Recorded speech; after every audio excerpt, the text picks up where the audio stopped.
नमस्कार dear student. कैसे हैं आप लोग।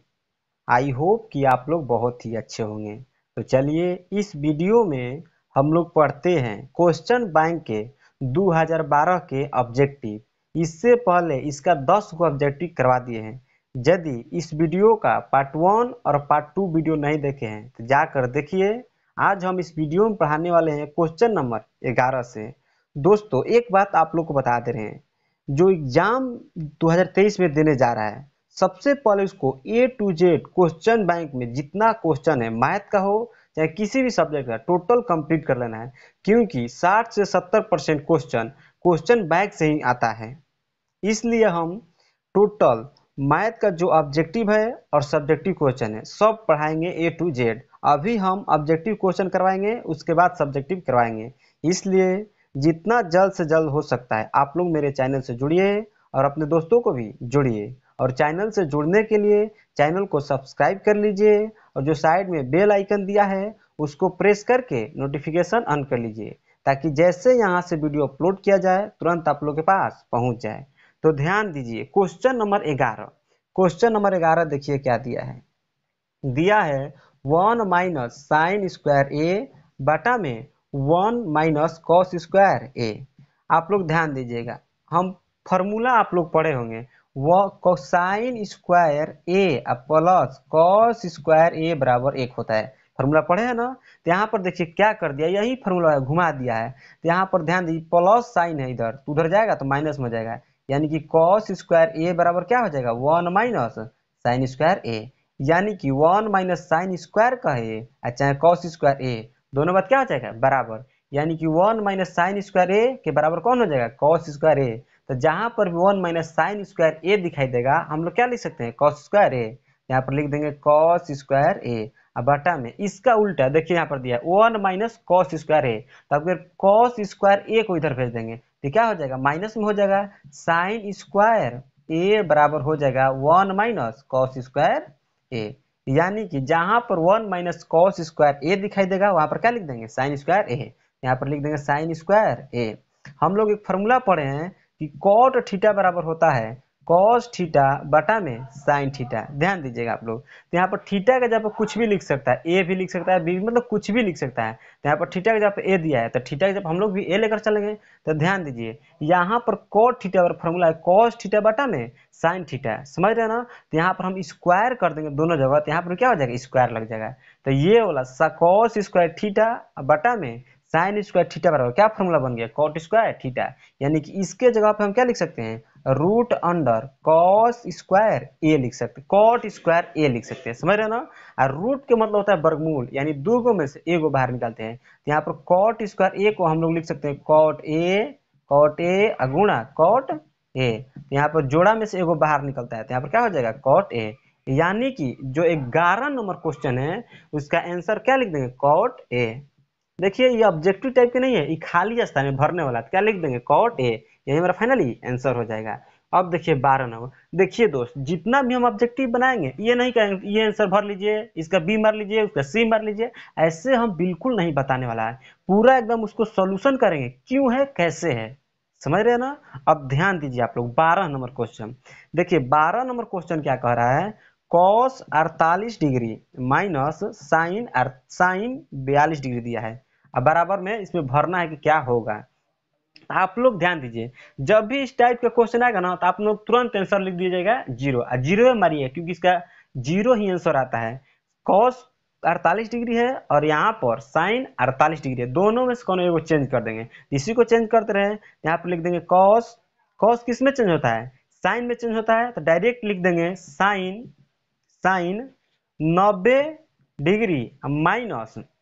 ध्यान दीजिएगा आप लोग, यहाँ पर ध्यान दीजिए आप लोग, कॉस को चेंज करना है तो लिखेंगे कॉस 90 डिग्री माइनस यहाँ पर क्या लिख देंगे 48 डिग्री है तो 48 डिग्री। कोई कोई बच्चा क्या करता है यहाँ पर, तो यहाँ पर 42 डिग्री है ना तो यहाँ पर 42 डिग्री लिख सकता है, तो कोई दिक्कत नहीं है, यहाँ पर 42 डिग्री भी हम लोग लिख सकते हैं, समझ रहे हैं ना। तो साइन कितना हो जाएगा 42 डिग्री। आप ध्यान दीजिए तो यहाँ पर क्या हो जाएगा कॉस किस में चेंज होता है साइन में चेंज होता है, तो यहाँ पर लिख देंगे साइन और 90 डिग्री में से 48 डिग्री घट जाएगा तो 42 डिग्री माइनस साइन 42 डिग्री। तो क्या हो जाएगा माइनस साइन 42 डिग्री है ये प्लस साइन 42 डिग्री है तो क्या हो जाएगा, कट जाएगा, क्योंकि प्लस माइनस रहता है और सेम अंक रहता है, सेम नंबर रहता है और बराबर रहता है, क्या होता है, कट जाता है। आंसर क्या आ गया, 0। तो इसीलिए आप लोग डायरेक्ट याद रखिएगा, जब भी इस टाइप का क्वेश्चन आएगा तो आप लोग आंसर क्या मारिएगा, इसका आंसर 0 मारिएगा, समझ रहे ना।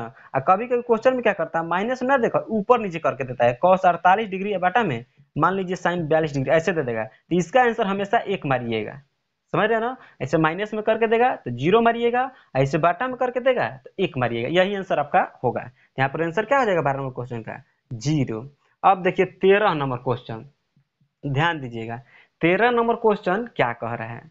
देखिए 13 नंबर क्वेश्चन का है कि बहुलक बराबर दे दिया है और 3 खाली स्थान दिया है माइनस 2 गुणा माध्य। तो बहुलक बराबर फॉर्मूला होता है 3 गुणा माध्यिका माइनस 2 गुणा माध्य। यहाँ पर खाली स्थान में क्या भराएगा, तो माध्यिका भराएगा, तो यहाँ पर डायरेक्ट आंसर लिखेंगे माध्यिका, यही हमारा आंसर हो जाएगा।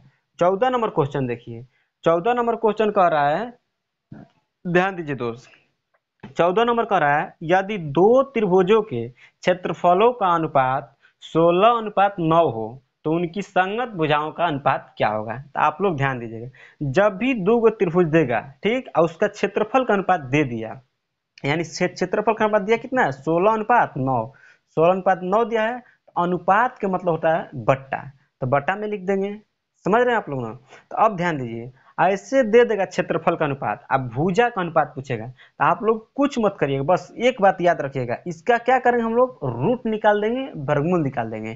तो 16 का वर्गमूल होता है 4 और 9 का वर्गमूल होता है 3, यानी कि 4:3, यानी संगत भुजा का अनुपात क्या हो जाएगा, 4:3। इसका उल्टा भी याद रखिएगा, जब दो त्रिभुज के संगत भुजा का अनुपात दे देगा, समझ रहे हैं ना, संगत भुजा का अनुपात दे देगा और क्षेत्रफल का अनुपात पूछेगा, तो यहाँ पर जो संगत भुजा होगा उसका वर्ग करके आंसर मार देगा, वहीं क्षेत्रफल का अनुपात हो जाएगा। फिर एक बार बता दे रहे हैं, ध्यान दीजिए, क्षेत्रफल का अनुपात देगा दो त्रिभुजों का और संगत भुजा का अनुपात पूछेगा, इसका अनुपात निकाल लेंगे, समझ रहे हैं, अनुपात सॉरी रूट निकालेंगे, वर्गमूल।